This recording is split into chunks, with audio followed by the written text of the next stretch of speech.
Fellow people of Akeblan, fellow Zimbabweans, we have a problem of 2033. And I want to give you some details that will help you to think through on what 2033 is going to be like. It's going to be 8 years from here. Here are some of the things that might carry you to get to 2033. First of all, what does 2033 mean to you? What does it mean for the president? What does it mean for the citizens that are in the SADC diaspora and those that are in the Northern Hemisphere diaspora? What does it mean for the MPs who supported this motion? And what does it also mean for Zanu PF? So, first of all, let us talk to you, the citizen. What does 2033 mean to you? 2033 means if you are in the SADC diaspora, most of them, they are waiting for an opportunity. They went out to look for an opportunity to come and create another opportunity back home. Many people that have left and gone to South Africa, Botswana, and Namibia, and all these other countries, they have a belief, a firm belief that things are going to stabilize in Zimbabwe and they can come back home and establish themselves. So much so with those that went to the UK, the Northern Diaspora.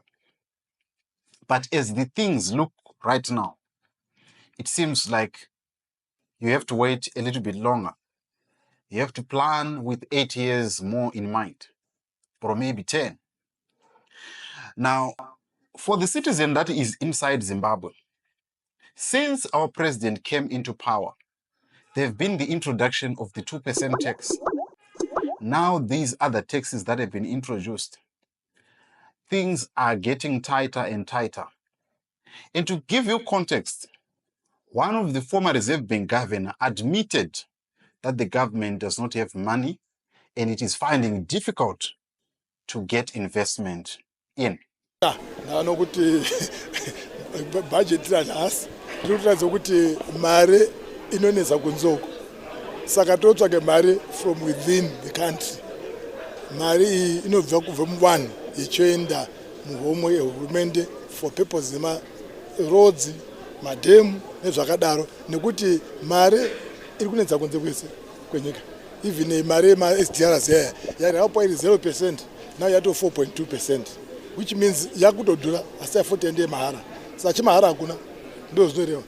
Saka the budget rine ma-taxes akati one day those taxes are there for the purpose of developing an economy. And not only that, there are so many companies that have left Zimbabwe. These are companies that have either shut down or downsized in the past 5 years, and some in the past 12 months, citing economic challenges that include currency, among other things. Tongat, Ulet, Food World, Choppies, Pick and Pay, Zimbabwe, Barclays Bank, Standard Chartered, among others. And not only that, there are so many other companies that are going to leave. Some are saying that, no, you don't need to panic. This is just, they are going to be replaced by other companies. Well, it's good to speculate that, but it's also good to say this was the same rhetoric that was there during the Mugabe era when they introduced the Look East policy. They said the companies that had left Zimbabwe were going to be replaced by the companies that were coming from China. But we know how that ended.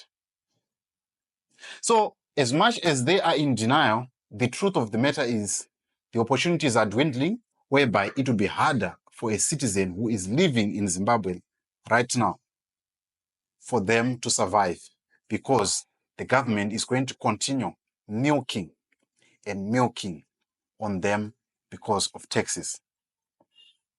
What about those that are in the Northern Diaspora? Those people, they go there with a long-term plan in mind. And when they go outside of Zimbabwe, they know that they are in it, say that to gain citizenship of the countries, whether it be Canada, USA, UK, or Australia. They are in it for the long haul. My suggestion is wait a little bit longer. Now, what does this mean for the MPs that have put this motion to say we want to support the 2033 agenda of postponement of elections? It means that these MPs are going to enjoy the benefits of being unelected and still get to 2033. This is their retirement plan. As you know, that in Zimbabwe things are hard. So this is a career opportunity for those MPs. You can't blame them. That's what they want.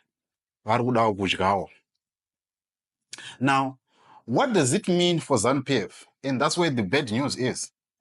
Zanu PF, it means that they have successfully created a system whereby the interests of all are subverted by an interest of one.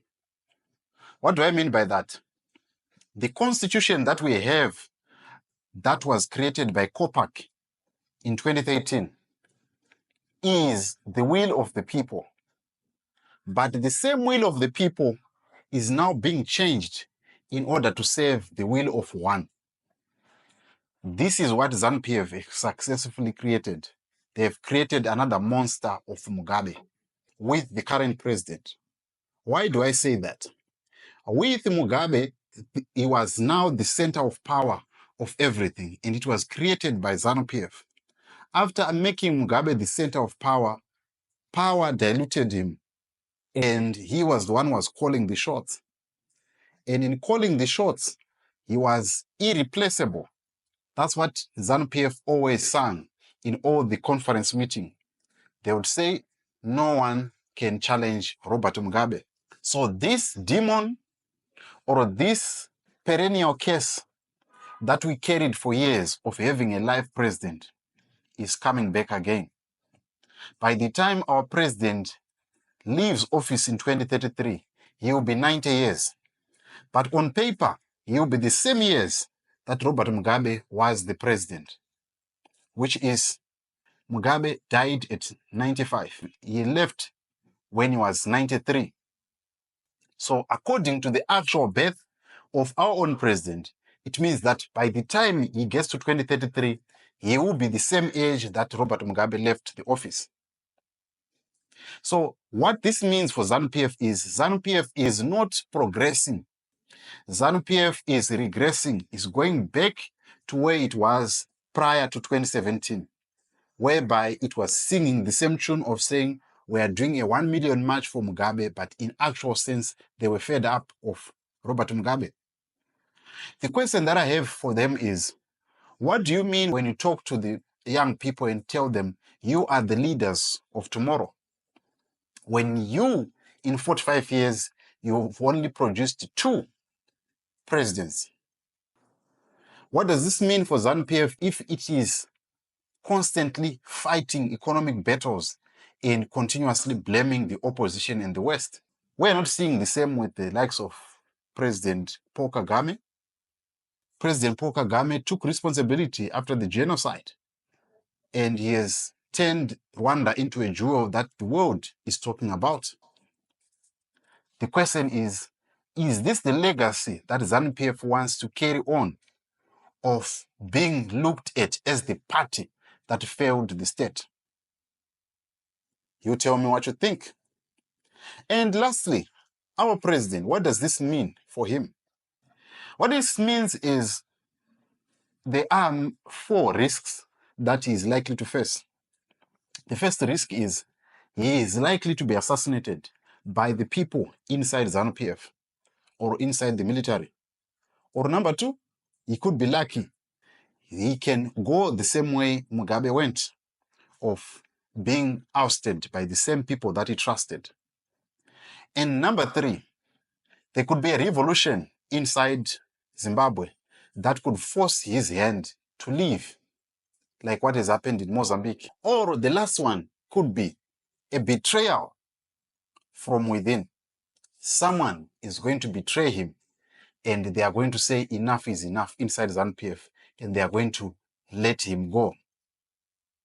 Because of this factor, everyone has a price. And that is what Nelson Chamisa and the opposition and those people that feel excluded in the 2033 agenda are thinking right now. So, as we know that he might be opening one eye and the other one is open. These are the possibilities that our president faces. But you tell me what you think about 2033 as a citizen. How do you view it? How are you planning to navigate this? What do you suggest Zimbabweans do? Because from the look of these things, the popularity of our president already from the elections of 2023, it shows that he is not that popular amongst the citizens. So will he win the referendum? Will he successfully change and amend the constitution in order to save one man?